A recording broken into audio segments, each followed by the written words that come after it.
right, good. There's that. So first of all, we've already had the coin toss, so everybody knows. Tom, you're going to go first. I'm going to ask you each one quick little random question so people know you a little bit, cut the ice. Favorite hobby, each of you real quick. Aggie football games. I like it. Running. Well, you do realize you just won this already. All the Texas fans hate him right now. So, I mean, come on, man. Just kidding. All right, so let's start with first your opening remarks. Obviously, as I said, my name is Tom. Tell us a little about yourself and what you want to say. Well, I appreciate the invite to come here. Thank you all for coming. I want to especially thank my wife for being here with me as well. I grew up down the road in Mesquite, Texas, so I'm going to make some Mesquite jokes here in a second. Hope y'all indulge me a little bit there. I wasn't born in America, as many of you know. I was a communist refugee in 1985 here in the United States. So I will mention Reagan in terms of Reagan being the president that allowed my family to come over here. I'm blessed to be living in America. I'm blessed to be here, and I was blessed to grow up in Mesquite. I went to school at Texas A&M University, went to Baylor Law, where I met my wife, and began working at the district attorney's office as a prosecutor. I prosecuted basically all the misdemeanors, was chief of the family violence court down there in the misdemeanor ranks, and quickly rose up into the felony ranks, where I handled murders, rapes, burglaries, robberies, all those kind of cases. And I ended up in the child abuse division. And there I prosecuted the worst of the worst kind of cases, those child molesters, those pedophiles. And I was fired for exercising my beliefs. I was one of the 2 prosecutors that was fired for being at the Republican Watch Party in 2010. Ended up being a blessing in disguise. I ended up getting to practice as a defense lawyer and got to see all the things that the district attorney is responsible for. CPS cases, juvenile cases, civil cases, federal cases, all those things I've had experience handling because I was no longer a prosecutor. And as we know in Dallas County, things are bad. Things are bad with Craig Watkins at the helm of the district attorney's office. He's in the news a lot more negatively than he ever is positively. We can do something to change that this year. We have the best chance to defeat him. And I think I'm the best candidate for that. I appreciate your vote. I appreciate your time and attention. I appreciate y'all coming here. As I said, I'm blessed to have everything I have, my wife, my 2 children, all the blessings of being an American. I thank y'all. So, pleasure. Susan, tell us a little bit about yourself. Good evening. My name is Susan Hawk, and I'm running for district attorney. I was born here in Dallas. My parents are here with me tonight, Joanne and Dave McWithy. My mom went to North Dallas High School when it was actually North Dallas. My dad went to Adamson High School. My husband's with me is here. He's at a Scrubs because he's an anesthesiologist, so he came straight from the hospital here to support me. And he is a practicing physician here in Dallas County. So I grew up in the Dallas area. I went to Texas Tech, so I'm a Red Raider. I went to Texas Wesleyan School of Law. I know it's now Texas A&M, so I do not claim to be an Aggie. But I was actually the first elected official for Texas Wesleyan University. I graduated law school in 1995, and I immediately knew that I wanted to be a prosecutor. I was given an opportunity to be an intern in the district attorney's office. And I interned there the entire time through law school. And John Vance was the DA, and he told me that if I passed the bar, this would have been in 1995, that I had a job. So I passed the bar. I was sworn in as assistant district attorney on December 18, 1995. And Judge Harold didn't swear me in, and he said, this will be the most important job you will ever have because you represent the victims and the citizens of Dallas County. And I took that oath seriously. I was a prosecutor for 7.5 years. I was the youngest supervisory chief ever promoted in the district attorney's office to the child abuse division, where I tried over 150 jury trials, where I had a 98% conviction rate. I tried the worst of the worst cases. In 2002, I was elected as a Republican judge at the 291st District Court. I was reelected in 2006, and I decided to continue to serve you because of the good things that I had done on the bench. I created an innovative program, a mental health divert program, that had saved you $13.5 million in taxpayers and in tax money by diverting mentally ill individuals from the penitentiary and into services. I also had the most cost-efficient court in of the 17 district courts. So I hope to have your vote, and I am glad to have this opportunity to speak with you tonight. All right, so let's start with this. I was actually most interested in this race. I have been a victim of a gun crime. awful experience of being a victim the second time when I felt like my case was pretty much settled quickly. I got a letter in the mail. Guy that tried to kill me got 6 years in prison, got off good behavior for the third time he tried to kill somebody. So I asked this question more than maybe a lot of people wanting to know, what in your legal background qualifies you and makes you a better candidate for this job so that if someone is a victim, they know that you're actually going to help them get through the process? And we'll start with you. Well, I've been a victim of a crime as well when my mom was basically robbed in front of me when I was a child. So I share some of those feelings that you probably felt in terms of what happened to you. But I've worked very recently on the defense side and the prosecution side of those same types of cases. I've seen what it takes on both sides and know kind of the ins and outs from both perspectives. I know the prosecutors that are working there down there who are currently prosecuting those crimes. I know who's good and I know who's bad. And I've gotten to experience basically all of the entire office, not just one particular court, but all the prosecutors who work in those types of cases. So the ability that I've had in terms of recent experience, in terms of the kinds of cases that I've handled on both sides of the aisle, I think give me a unique perspective and the best perspective.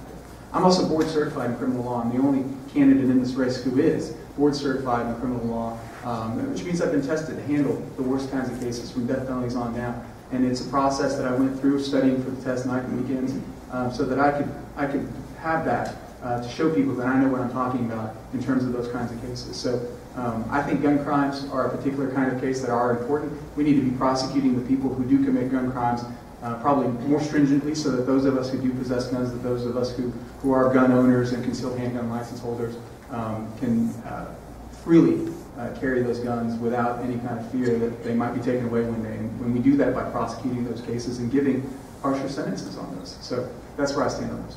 Susan, for you, same thing. What in your legal background do you think makes you the better candidate for this job? Well, the type of offense that you're talking about is we call aggravated robbery. So when someone puts a gun in your face and threatens to harm you, to kill you, and takes any of your belongings, it's a first-degree felony in the state of Texas. I presided over those cases every single day as a judge. I presided over 30,000 cases as cases just like that, day in and day out. While I was on the bench, I also prosecuted those types of cases. When we talked about board certification, I didn't sit for a test because I was too busy trying cases like that, and I was too busy presiding over that type of case. And my opponent is what we're talking about is a first-degree felony, and Mr. Nowak is not. We have something that we call indigent defense, where you have to be on a wheel, where you're appointed to these types of cases. And Mr. Nowak is not even qualified or has not been applied to be on these first-degree felonies, so I don't know how he's handled aggravated robberies, the type of cases that he's talking about, because these are important. These are important cases. If the district attorney has not personally handled those kind of cases, if the district attorney has not personally tried those types of cases, then how do they expect their 240 assistant district attorneys to handle them? Next question, and I'll go to you. Corruption, big issue in the office. People always say, and politicians always say, if you vote for me, I'm going to get rid of corruption in this office.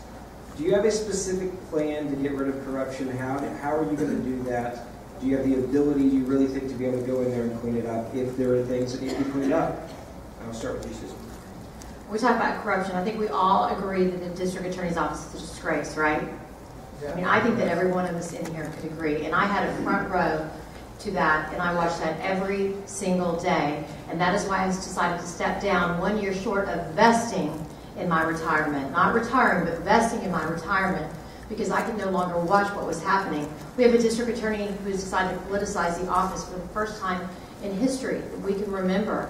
And I think it is to have a district attorney where he's only in the headlines for any kind of FBI investigation or some other scandal, instead of not being in the headlines for putting the bad guys in prison for a very long time. We've got a problem. And I see that these cases, the types of offenses where people are being killed and harmed, and violent offenses that are being pled to minimal sentence, and the district attorney is so far removed from his own prosecutors, he has no idea what's happening down in the courthouse. So I think as a prosecutor, as the DA, your job as the chief prosecutor is to be connected with them, know what's happening down in the court, So you can have a handle on that.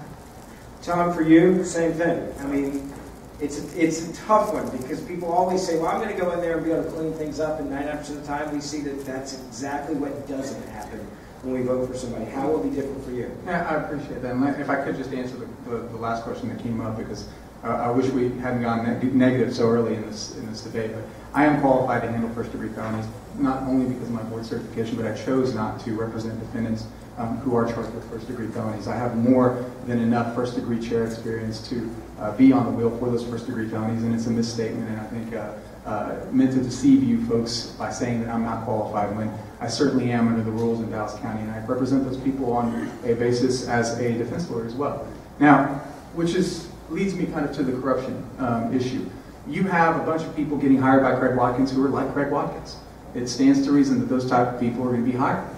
People with not a lot of good sense when it comes to the kind of cases they should be trying, prosecuting, and pleading out, like your case, where maybe they could have gotten more time if they'd gotten a trial or a jury in there to handle that, where you could have come and testified and explained how you felt and what you did.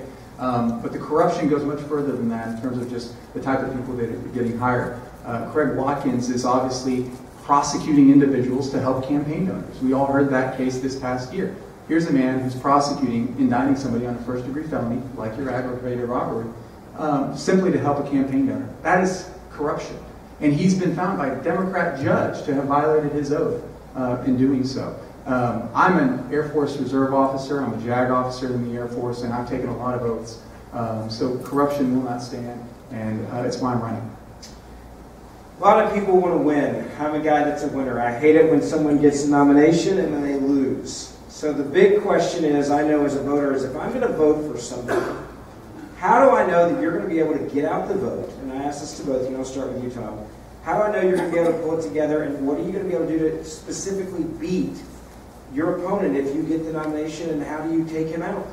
Well, many people may not know this, but Craig Watkins has only won his election by less than 1% of the vote in basically both contests, and it was much closer this last time than we have ever been in terms of running somebody against him. Now, we ran a career prosecutor against him, we ran a judge against him, and none of that worked. I think it's time we ran a defense lawyer against him and showed Dallas County what can be done. Now, I am a person who's an immigrant. I'm an Air Force officer. I'm a person who grew up here in the area, who's got a lot of ties to the area, and I think that I can make inroads with a lot of party folks and a lot of people who may not be necessarily part of the Republican Party at large. A lot of the people in this room probably don't identify themselves as Republicans. They might identify themselves as independent or Tea Party voters and don't really necessarily align themselves with that party. And it's going to be a hard-fought battle. But we can do it. The Republican voters last election increased their straight ticket voting by 1%. That amounted to 8,000 votes. Now, he only won by 5,100 votes. I ran for judge in this last election to figure out how this is all done. We knew we weren't going to win with Barack Obama on the ticket, but I ran against an African-American female. I was the last person on the ballot, and I got 2,000 to 3,000 more votes than any other countywide candidate in Dallas County.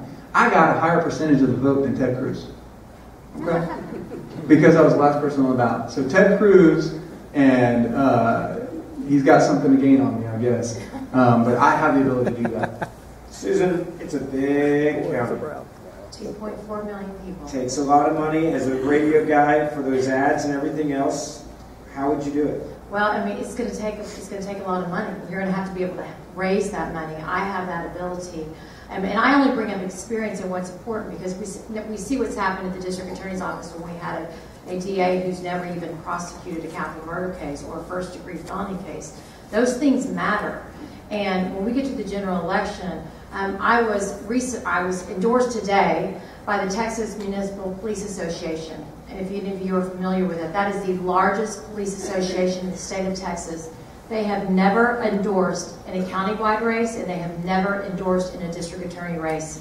And they wanted to get involved in this race because they know that Craig Watkins needs to be beat, and I am the only candidate in this race that can beat them. So they have endorsed me.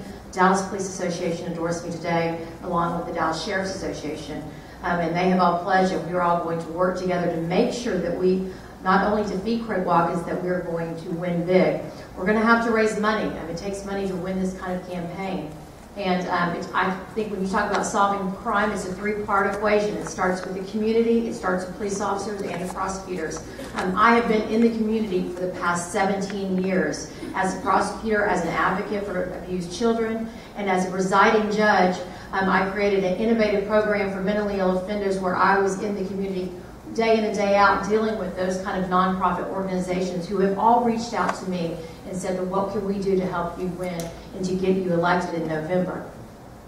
I want to ask one more quick question, and I hope you both be brief because I don't have time, but I want to add this. I think it's important. We always hear about efficiency, and I know many people are told after the fact, we're just bogged down, we've got too many cases, not enough time, we've got to run some of these things through. How, financially, would you make the office more efficient so that we can spend the money needed to prosecute the people that need to be prosecuted in that position? Susan, I'll start with you. Well, I'm the only key in this race also is because I had to manage a budget of $800,000 in criminal district court. That was part of my job. I was not only a presiding judge, plus I managed a $250,000 grant for my mental health program that I created. So that was part of my job description that I did day in and day out. I think that's one of the most important things that we have to look at, especially once elected, and see where is this money being spent in the district attorney's office. We know that Craig Watkins spends $70,000 in his campaign finance reports to help other candidates, but where are we spending these things? We need to prioritize which cases are being prosecuted. We need to find out where the habitual offenders, the violent offenders, and we need to prioritize which cases are being prosecuted. We need to identify those specialized sections and to make sure that we're utilizing all the money efficiently. Plus, I plan to hire a full-time grant writer because I have some experience with that as a district court judge, and I wrote a grant when I did my Atlas Mental Health Court. I have a full-time grant writer out there always searching for more money so we can have all these programs that we need through the federal government, through nonprofit organizations. Because under the leadership of Craig Watkins, there was grants that lapsed, millions of dollars that lapsed for the family violence section just out of pure negligence. And I mean, that is just something that should never happen. So these are things that I'm experienced in as a judge, as a presiding judge over the past 11 years. Tom, and to you, money. It's a big issue. Taxpayers don't like to see it wasted, but they also want to know when they are spending their money, it's going to be used for the right things. This is probably one of the areas where I think most taxpayers say, I want a lot of money spent if it's spent the right way. Yeah, I think most people would agree with that. You may not. Again, this is a fact that kind of comes up. Parkland Hospital. You spend more on Parkland Hospital per year than you do all the other county services combined. The jail, sheriff, district attorney. There's ways we can cut money in the district attorney's office. I plan to run that budget much like I run the budget at our house. You don't spend money you don't have. You don't spend money on things you don't need. Craig Watkins is spending $600,000 a year on a community prosecution unit. Guess how many cases that community prosecution unit has prosecuted? Anyone? Zero.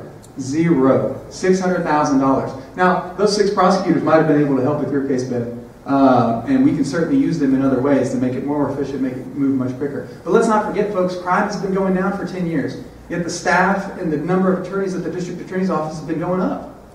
We're about 40 hires up from when I left the district attorney's office, yet crimes have been going down for 10 years. Where's all that money going? Now, I'm a person who doesn't spend money we don't have. My opponent spent $60,000 alone on a campaign. You asked about money earlier and how we can win. That's money that hasn't been raised on the campaign trail. So when you look at somebody's finances, when you look at what they've been doing and how they've been running a campaign, you got to run it like you run your house. You don't spend money you don't have. You don't take out loans. You don't take out credit you don't need. You do things the right way. And Craig Watkins definitely needs a lesson in that in terms of how to run Dallas County. As we wrap it up, Susan, I want to ask you, and I'm going to let this be in as part of your closing remarks. I always say, what is it, and I'll give you an extra 10 seconds to add this, because I usually say in 10 words or less, tell me why I shouldn't vote for your opponent. And then if you'll go into your closing remarks. 10 words or less. I have 17 years experience. I have 11 years judicial experience. I had 7.5 years experience as a prosecutor. I've handled thousands and thousands of felony cases, ranging from your misdemeanor case all the way up to capital murder. That experience as a prosecutor, that experience on the bench, shows that I am the most qualified candidate, and I am the candidate, per Dallas Morning News' own statement, in their endorsement, is the only candidate that can defeat Craig Watkins. I believe that those are things that we need to look at when we're talking about November. The types of things that, who can beat Craig Watkins? And the fact that I have been a prosecutor, I was prosecutor of the year by the Dallas Greater Crime Commission. That means I was named top prosecutor because of my work and what I did as a child abuse prosecutor. And as a judge, for 11 years on the bench, I had the most cost-efficient court, always in the top 2. The governor recognized me. Rick Perry recognized me. The Texas Department of Criminal Justice recognized me because I had always one of the most cost-efficient courts. I created an innovative program for mentally ill offenders, the first of its kind in the state of Texas, and I saved taxpayers $13.5 million in incarceration costs. And these are things that are proven. The University of North Texas came and they did a study, and they followed these individuals for 2 years after they graduated from the program. These are things that I have done for my past 17 years, so I have proven record and I have proven leadership. I've always run my court conservative fiscally, and my judicial philosophy has always been the same. I help those who need help. But if you put a gun in someone's face, just like yourself, you're a violent criminal, you belong in the penitentiary. And we need prosecutors that we recruit, that we train, that they have mentors, that they know that they can't go out and plead these cases to minimal sentences, because these individuals are just going to get back out on the streets and commit more crimes. We need prosecutors that we train, that they take these cases to trial and they get the maximum sentence like we used to. Tom, to you, same thing. 10 seconds, right? 10 words or less, but then wrap it into your closing remarks. 10 words or less. Worst rated felony court judge, which was her record as a judicial bar poll by lawyers in Dallas County. John Wiley Price, which was her biggest supporter when she was a Democrat. And Tanya Watkins, who was her campaign consultant when she was a Democrat. So the person she's running against, she hired his wife to be her campaign consultant. It's not just an experience issue. I think I have experience. I think I've proven that to you folks.